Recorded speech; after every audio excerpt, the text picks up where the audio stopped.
Ameaçado de morte por Esaú, Jacó teve que fugir de casa. Ele levava consigo a bênção paterna. Então Isaac orientou seu filho a procurar uma esposa entre a família de sua mãe na Mesopotâmia. E ele partiu para fazer essa viagem com o coração profundamente perturbado. Ele teve que viajar centenas de quilômetros por lugares perigosos e ele evitava as pessoas. Por quê? Ele tinha medo de que Esaú o encontrasse para o matar. E ali naquela situação, Satanás estava pronto para atacá-lo com muitas tentações. Ele ficou tão desesperado e incomodado que ele quase deixou de orar. Ele estava tão solitário que nessa situação ele sentiu uma grande necessidade de Deus, da proteção de Deus. E aí, depois de muita luta, ele, em lágrimas, confessou o seu pecado e pediu que Deus lhe desse uma prova que não havia abandonado por completo. Ele ficou com medo que Deus o tivesse rejeitado. E ali, o Senhor revelou exatamente o que Jacó precisava, de um Salvador. E ele recebeu as seguintes palavras. Gênesis 28, verso 15. Eu estou com você e cuidarei de você aonde quer que vá. Eu o trarei de volta a esta terra. Não o deixarei enquanto não fizer o que lhe prometi. E o Senhor, em sua misericórdia, revelou o futuro àquele fugitivo arrependido, para que ele estivesse preparado, né, para resistir às tentações que ele enfrentaria quando estivesse sozinho entre pessoas idólatras e astutas. Ele recebeu essa promessa de futuro, de uma proteção presente e futura de Deus, através de um sonho, né, vamos dizer, uma visão que ele teve, né, de uma escada em que anjos desciam do céu e subiam. E naquele momento, ele recebeu uma grande bênção. Aqui vem uma grande lição. Não importa em qual situação você esteja, busque a Deus. Ele está disposto a reconciliar conosco. Ele nos dá a proteção independentemente da nossa situação. Ele espera o nosso arrependimento. Enquanto há vida, há esperança. Nós podemos e devemos nos reconciliar com Deus, independentemente do que fizemos. E naquele momento, ele acordou daquele sonho maravilhoso e ele tinha dormido usando uma pedra como travesseiro. Ele pegou aquela pedra, colocou em pé como coluna, derramou óleo sobre o topo e fez ali um voto diante de Deus. Ele disse: de tudo o que eu receber, o que me deres, o que o Senhor me der, eu te darei uma 10ª parte. Hoje, as pessoas têm muito medo, muito receio, ou um grande egoísmo, e não entregam, não dedicam a Deus uma 10ª parte do seu rendimento. Eles não querem, porque eles pensam nas instituições e nas pessoas que vão receber aquele, entre aspas, dinheiro suado. Mas uma coisa que jamais podemos perder de vista. O voto que Jacó estava fazendo era um voto com Deus. Ele havia feito um voto com Deus. Eu vou dar ao Senhor o dízimo de tudo que eu receber. Aqui tem um princípio importantíssimo. Precisamos dedicar ao Senhor pelo menos 10% de tudo que temos. E não precisa entrar em detalhes, mas é uma gratidão. Isso é uma gratidão. Quando nós recebemos bênçãos, quando alguém nos dá um presente, o mínimo que devemos ter é gratidão. Não existe coisa mais triste do que a ingratidão. As pessoas que recebem bênçãos e reclamam ainda que estão recebendo as bênçãos. Então, Ele fez aquele voto com Deus e foi. Continuou a sua viagem. E quando ele chegou, ele parou também na cidade de Harã, junto ao poço. E ali, praticamente da mesma maneira que aconteceu com o servo de seu avô, ele encontrou-se também com Raquel na beira do poço. E ali, quando ele perguntou e ficou sabendo quem ela era, Labão foi e buscou Jacó para ficar em casa. Labão era o pai de Raquel. E ali, poucas semanas, eles viram que aquele jovem era um jovem diferenciado, que trabalhava com energia e que mostrou o seu valor. E Jacó queria casar-se com Raquel. E ficou combinado que ele trabalharia durante 7 anos para se casar com Raquel. Os dotes funcionavam da seguinte forma.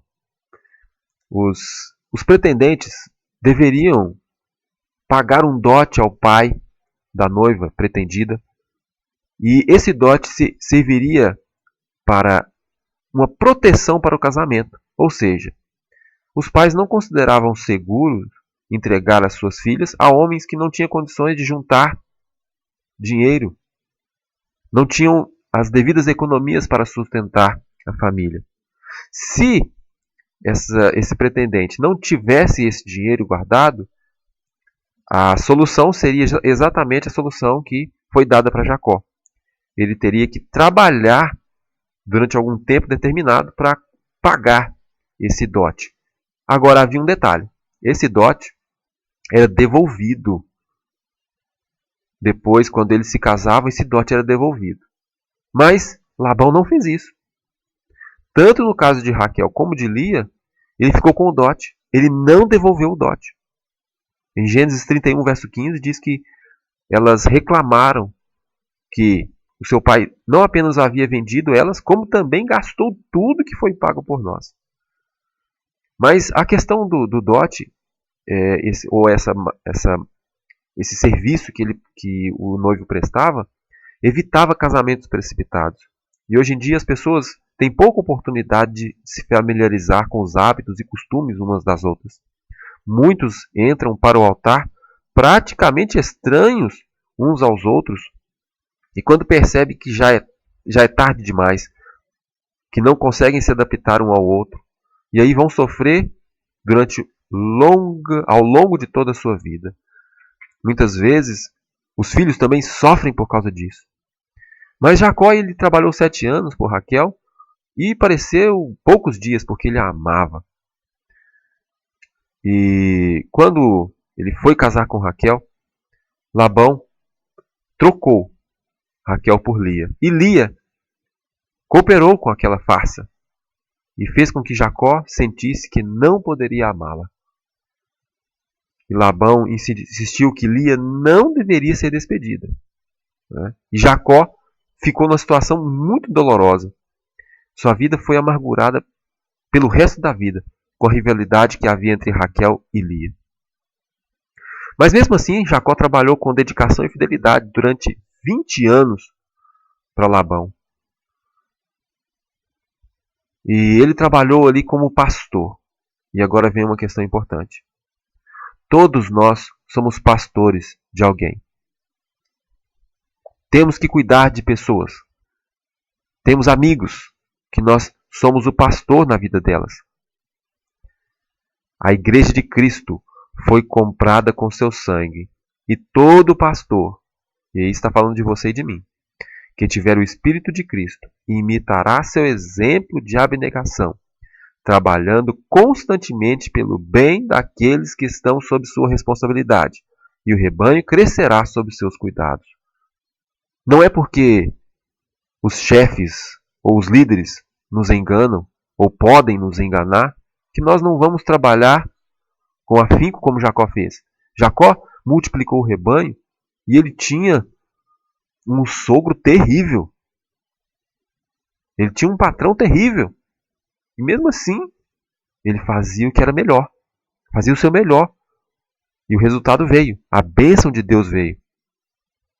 Então ele já estava cansado daquela situação e ele decidiu voltar para Canaã. E falou com Labão: deixe-me ir, dê-me minhas mulheres, os meus filhos e partirei. Mas ele insistiu que ele ficasse. E aí Jacó disse: você cresceu muito seu patrimônio depois que eu cheguei. Mas havia um grande problema ali. Os filhos de Labão, assim como Labão, estavam com inveja. E Jacó ficou sabendo que eles estavam dizendo que Jacó havia tomado tudo que o pai dele tinha. E era o contrário. O pai deles havia se enriquecido justamente por causa de Jacó. E Jacó, ele queria sair dali há muito tempo atrás. Ele não saiu porque ele tinha medo de encontrar com Esaú. Mas ele estava em perigo em casa também. Ele sabia que os filhos de Labão estavam planejando tomar as suas riquezas, assim como Labão. E ele estava em perigo em Harã, e ele estava em perigo também de encontrar-se com Esaú. Era pular da frigideira para cair no fogo. Mas, em uma noite, ele recebeu um sonho de Deus. O sonho dizia, Gênesis 31, verso 3: volte para a terra de seus pais e de seus parentes. Eu estarei com você. E ele saiu de madrugada levando a sua família e o seu rebanho. Depois de 3 dias, Labão saiu atrás deles e os alcançou no 7º dia. Ele estava irado. Ele iria forçar todos a voltar. Eles estavam em grande perigo. Mas na última noite, Deus interveio e deu um sonho para Labão e disse: cuidado, não diga nada a Jacó e nem lhe faça promessas nem ameaças. E por causa daquele sonho é que Labão desistiu do que ele estava indo fazer. Mas ele reteu o dote de casamento. E estava ali reprovando o que Jacó estava fazendo, mas Labão também havia sido terrível. Os dois estavam errados, né, em suas atitudes, porque Jacó havia errado muitos anos anteriores. E Labão estava errando com ele. E Jacó apresentou a conduta egoísta e ambiciosa de Labão claramente para ele. E ele disse: se o Deus de meu pai não estivesse comigo, você ia me mandar de mãos vazias. E Labão não podia negar. Depois que ele colocou aqueles fatos na mesa, ele não podia negar. Então Labão propôs uma aliança de paz. E Jacó concordou. Gênesis 31, 49 e 53 diz que o Senhor nos vigie entre mim e você, quando estivermos separados um do outro. Que o Deus de Abraão, o Deus de Naor, o Deus do pai deles, julgue entre nós. Então Jacó fez um juramento em nome do temor de seu pai Isaque.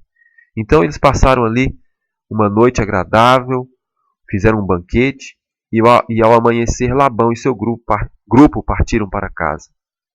Então acabou ali aquela ligação que havia entre os filhos de Abraão e os moradores da Mesopotâmia.